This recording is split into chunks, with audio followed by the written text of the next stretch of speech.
كيبدا الفيلم بمشهد في جزيره معزوله، كاين برج مراقبه كيطل على البحر. في الداخل كيراقب مايك ماسون الباطو اللي فيه الامدادات كيقرب للشاطئ. هذا الباطو هاز القفه ديال السيمانه ديالو، كيوصل وكيصيفط الراجل بنت اختو جيسي اللي عندها 10 سنين الجزيره، وهي هازه المؤن. كتهز جيسي الصناديق لدار مايك وكتخليه هديه صغيره فوقهم. كتحاول جيسي تكون ودوده على امل تلاقى مع الراجل اللي لداخل، اما مايك اللي باغي يبقى معزول كيبقى مخبي حتى كتمشي، وهذا الروتين كيبقى يتعاود لشهور. كيعيش مايك حياه منعزله غير مع الكلب ديالو، وما كيلقى حتى شي اهتمام حقيقي غير في لعبه الشطرنج. من بعد شهور كترجع جيسي بشحنه اخرى، هاد المره كيخرج مايك للزنقه. كتواجه جيسي وهي محبطه حيت جاه الهدايا ديالها هاد المده كامله. كيقول لها مايك انها ما بقاتش مرحب بها من بعد اليوم، وملي كتعايرو جيسي كيسد الباب في وجهها. وفاش كانت جيسي راجعه للباطو جات عاصفه قويه بزاف قلبات المواج الباطو وجرات جيسي للقاع ديالو. شاف مايك الحديث من الشرجم ديالو فمشى بسرعه بالباطو ديالو وسط المواج باش يعتقها. كيغطس في الماء وكيقاوم التيار حتى كيوصل ليها. كيلقى جيسي ولكن عمها كان صافي غرق. كيجبدها مايك للباطو ديالو وكيدير ليها الانعاش القلبي الرئوي حتى كتخرج الماء وكتفيق. ملي رجعوا للبرج عالج ليها جرح عميق في رجلها وقال لها ان عمها توفى. في الصباح اللي من بعد ضمد مايك الجرح اللي في رجل جيسي. كتسولو جيسي علاش ما اتصلش بالعائله ديالها. كيقول لها مايك انه ما بقى حتى شي واحد في عائلتها، وهو عارف هادشي حيت كان صديق لعمها في البحريه. كيخرج مايك يدير الاشغال اليوميه ديالو. كتلقى جيسي موس في الدار وكتخبيه باش تحمي راسها. في داك الليله كتفيق مايك من النعاس، كيحاول يهدئها ولكن فجاه كتجبد الموس. كيبقى مايك هادئ ومن بعد كيعلمها الطريقه الصحيحه باش تشد السلاح وتحمي راسها. كتنشأ علاقه قريبه بين جيسي وكلب مايك حيت كتقضي معاه ساعات طويله في اللعب. وكتكتشف جيسي ان مايك عمره ما سمى الكلب ديالو، فكتقرر تسميه جاك. وكيتبين ان حتى هي كتعرف تلعب الشطرنج، وهادشي خلى مايك ينبهر بزاف. وملي مايك عاود قلب رجلها لاحظ ان الانتفاخ ما نقصش، وفهم انه خاصهم يسافروا للبر باش تاخذ العلاج المناسب. كيبحر مايك بالباطو ديالو لاقرب بلده وكيخبي وجهه باش يتجنب ترصدو كاميرات المراقبه. وفي هذا الوقت كتنعقد جلسه استماع حكوميه مهمه في لندن، وكيواجه مانافورت الرئيس السابق لجهاز الاستخبارات البريطاني اسئله صعيبه بخصوص المشروع ديالو. مشروع تيا هذا البرنامج غير القانوني كان كيتجسس على المكالمات الهاتفيه العالميه باش يزود الوكاله بمعلومات استخباراتيه، وهذا الشيء كان خرق واضح للخصوصيه. كيدافع مانافورت على الافعال ديالو وكيقول ان النظام احبط بزاف ديال الهجمات الارهابيه وانقذ ارواح. امرت المحكمه باغلاق البرنامج فورا، وتوجه مانافورت مباشره عند رئيسه الوزراء فوردهام باش يناقش الازمه. كتدرك فوردهام اهميه البرنامج ولكن ما كتقدرش تدعمه علنا حيت الانتخابات قربوا. كتطلب منه يتقاعد مؤقتا حتى يسالي التصويت، وكتقترح عليه يبقى المشروع خدام في السريه ولكن يبعد على الحياه العامه. وكيوافق مانافورت. من بعد ما رجع للبر تقدم مايكل جيسي حوايج جداد، وفاش كان غادي يخرج داز بلا قصد في خلفيه فيديو كيصوروا واحد المؤثرين في مواقع التواصل الاجتماعي، وهو ما عطاش الامر اهميه وما عنده حتى فكره ان برنامج تي ديال جهاز الاستخبارات البريطاني رصد الفيديو. كيقوم البرنامج بمسح الوجه وكيحددو كهدف عالي الاولويه، وكيوصلها التنبيه مباشره لروبرتا المديره الجديده لجهاز الاستخبارات البريطاني. وملي كتفتح الملف كتلقى ان هويه مايك مرتبطه بوجه اخر، وهو ارهابي دولي مطلوب وعنده علاقه بعده تفجيرات. كتعطي روبرتا الاوامر ديالها فورا باش يتشكل فريق خاص يقلبوا عليه ويعتقلوه. في اليوم الموالي كيسالي مايك تضميد جرح جيسي، وكانت فرحانه بزاف بالحوايج الجداد ديالها. بداك العشيه وفاش كانوا كيتعشاو كيسمع مايك الغوات وكيشوف باطو عامر بالضباط كينزلوا للشاطئ. كيفعل مايك مباشره الفخاخ المخبيين اللي زرع في الشاطئ، وهذا الشيء كيخلي بزاف ديال الضباط يموتوا على الفور. ومن بعد كيتقدم يواجه الناجين بيديه، وحتى من بعد ما جات فيه قرطاسه قاد السرعه والمهاره ديال مايك بلا منافس. باش يحمي جيسي هاجم جاك المسلح، ولكن الضابط طلق النار على الكلب وقتلو. تعصبات جيسي وجرات جهه الراجل ولكن تغلب عليها وبدا جارها. في الخارج قضى مايك على جميع التهديدات اللي بقاو بطريقه منظمه. كيطلق النار على الضابط اللي كان شد جيسي وكيجرها لبر الامان، وغير طاح اخر مهاجم حتى جرى عند جيسي وقال ليها خصهم يهربوا دابا. قبل ما يغادروا كيلقى مايك جثه جاك، وواخا الحزن الكبير ديالو على فقدان الكلب ديالو فهم انه ما كاينش وقت للحزن. كيركبوا هو وجيسي القريب وكيهربوا بسرعه بعيده للجزيره. مقر جهاز الاستخبارات البريطاني كانت روبرتا كتتابع العمليه عبر البث المباشر. صدمات بزاف حيت الكفاءه ديال الهدف بينت انه ماشي ارهابي عادي، وفهمت خطوره الموقف. فاستدعت اخطر عامل عندها دلتا اوبيراتيف وركمان. وفاش وصلوا للبر الرئيسي لاحظت جيسي الجرح ديال مايك اللي كينزف وسولاتو على هويه المهاجمين. قال لها مايك انهم اشباح من الماضي ديالو، عطاها مسدس وعلمها اساسيات اطلاق النار قبل ما يدخل لدار قريبه كيقلب على لوازم طبيه. كيقتحم مايك الدار ولكن شافو واحد الدري صغير، وبعد ثواني دخل باه ووجه السلاح ديالو في وجه مايك، وقبل ما يقدر يطلق بان جيسي وجهت السلاح ديالها نحو الاب وبدلات مجرى الاحداث. وملي شاف حاله مايك طلبات منه يعاونها باش تعالج الاصابات ديالو، ووافق الاب بصعوبه. وفي جهاز الاستخبارات البريطاني اكتشف واحد المحلل حقيقه صادمه، تم تبديل وجه مايك عمدا بصوره ديال ارهابي. في الحقيقه مايك كان عامل سابق في جهاز الاستخبارات البريطاني، وتم مسح السجلات ديالو وتعويضها بشهاده وفاه مزوره. تصدمت روبرتا ملي لقات جميع الملفات التشغيليه ديالو ممسوحين. كتفهم ان مانافورت هو الوحيد اللي عنده الاجوبه،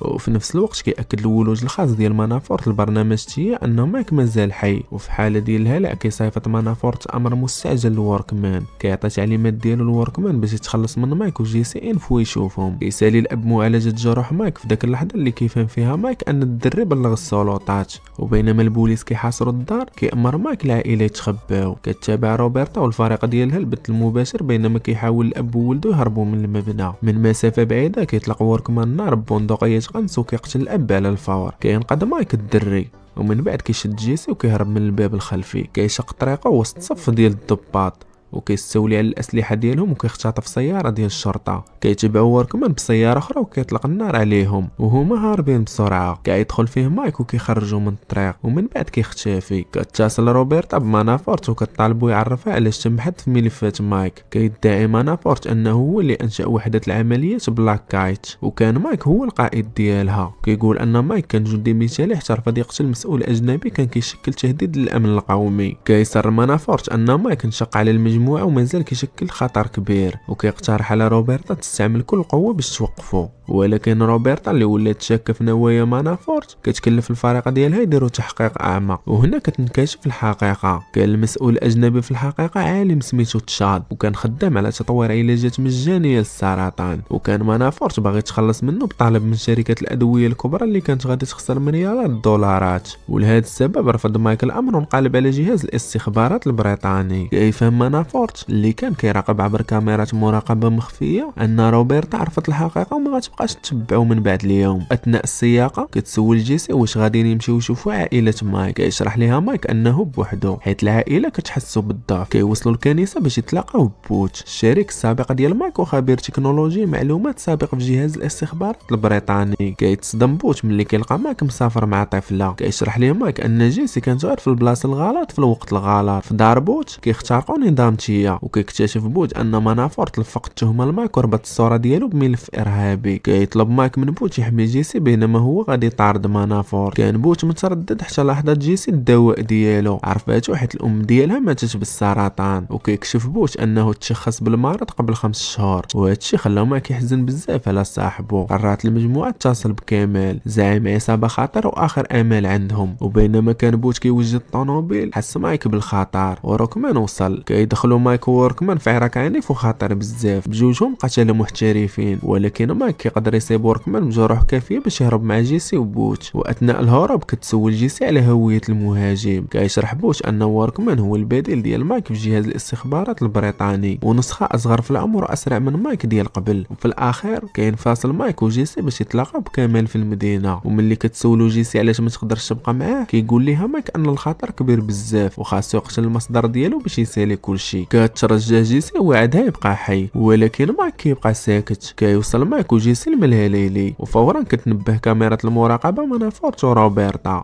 كيصيفط كل واحد منهم فروق الماء. في الداخل كيواجه مايك كمال زعيم عصابه قوي كان معتقد ان مايك مات. كيطلب مايك من كمال يوفر هويه جديده لجيسي ويامن لها ممر امن نحو اسبانيا. وملي كيرفض كمال كيكشف ليه مايك انه عنده ادله على عمليه الاتجار بالبشر اللي كيديرها كمال في الميناء. كيهدد مايك بتسريب موقع حاويه الشحن لجهاز الاستخبارات البريطاني الا ما تعاونش معاه. ورغم ان جيسي ما بغاتش حيت غتمشي بوحدها الا ان كمال كيوافق في الاخير. كيعطيها جواز سفر 20,000 يورو وكيطلب منها تلاقى بشخص في الميناء باش تمشي لاسبانيا. كيوافق مايك على الصفقه وفاش كانوا غاديين يغادروا كيقتحموا عملاء ديال مانافورت وروبرتا الملهى الليلي، وكيولي مايك مباشره في هجوم قاتل وكيشق طريقه وسط المبنى، كيقضي على عشرات الضباط وكيخلي وراه جثث مرميه في الارض. وسط الفوضى كيشد واحد الضابط جيسي وكيجرها جهه شاحنه كحله كانت كتسنى في الخارج. كيتصل مايك بوش وكيطلب الدعم، كيخترق العامل السابق بالكاميرات المراقبه المحليه وكيعطي المايك الموقع الدقيق ديال السياره. كيقتحم مايك الزنقه وكيطلق النار بطريقه منظمه على اي عامل كيوقف في طريقه. كيجبد جيسي المرعوبه من الشاحنه، والاول مره كتفهم مزيان حجم الخطر اللي داير بهم. كيهرب مايك وجيسي ولكن وركمان كيتبعهم، وفي الاخر كيوصلوا للميناء فيه الرجال كامل كيتسناو وحده الباطو. قبل ما تطلع جيسي للباطو كتشوف المايك وكتقول ليه انه طول حياته هو العائله الوحيد اللي عرفات. كيواعدها مايك انه غادي يبقى حي، وفجاه كيتسمع صوت طلقه ناريه في المكان. كيدفع مايك جيسي بسرعه لداخل الباطو وكيهربوا الرجال كامل وسط الظلام. كيدور مايك وكيلقى وركمان قرب، كيتحداه في القتال بالايدي وكيوقع صدام اخر وعنيف بين جوج عملاء النخبه ديال بلاكايت دلتا. وواخا كبر شويه كيبين مايك ان السبع كيبقى سبع، وفي النهايه كيشد انبوب معدني ثقيل وكيعطي ضربه قاضيه كتقتل ووركمان. ومن بعد ما سال المهمه ديالو كيبعد مايك وسط الظلام. في النهار اللي من بعد كان مانافورت في دارو ملي لاحظ ان جميع الحراس ديالو تفناو، فهم مباشره ان مايك كاين لداخل. واجهو مانافورت واعترف ان مايك كان احسن سلاح امتلكه في حياته حتى توقف على الطاعه. جاوبو مايك وقال ليه انه لو كان الهدف ديالو غير القتل مقابل المال كون ولا مرتزق بدل ما ينضم لجهاز الاستخبارات البريطاني. كيسخر منه مانافورت وكيأكد ليه ان المال هو القوه الحقيقيه، وكيعرض على مايك شراكه باش يسيروا الجهاز بجوجهم. كيرد مايك ببساطه انه لو كان باغي السلطه كون خداها قبل 10 سنين. بلا ما يقول حتى كلمه كيطلق مايك النار على مانافورت وكيفنيه. من بعد شهر كتكون جيسي جالسه في مطعم في اسبانيا، وكتكون روبرتا كتراقبها عبر برنامج تيا ومتاكده ان مايك عمره ما غادي يتخلى عليها. وسرعان ما كتفهم روبرتا ان مايك كان كيدبر كلشي من وراء الستار طوال الوقت. في الخارج كيرسل مايك هديه صغيره للطابله ديال جيسي وهي قطعه الملكه ديال الشطرنج. وبينما كيبعد ضاحك ومرتاح كتشوف جيسي قطعه الشطرنج وكتفهم ان مايك مازال حي وكيراقبها. كتبتسم حتى هي بعد ما اخيرا حسات بالامان. وهكذا كيسالي الفيلم ديالنا.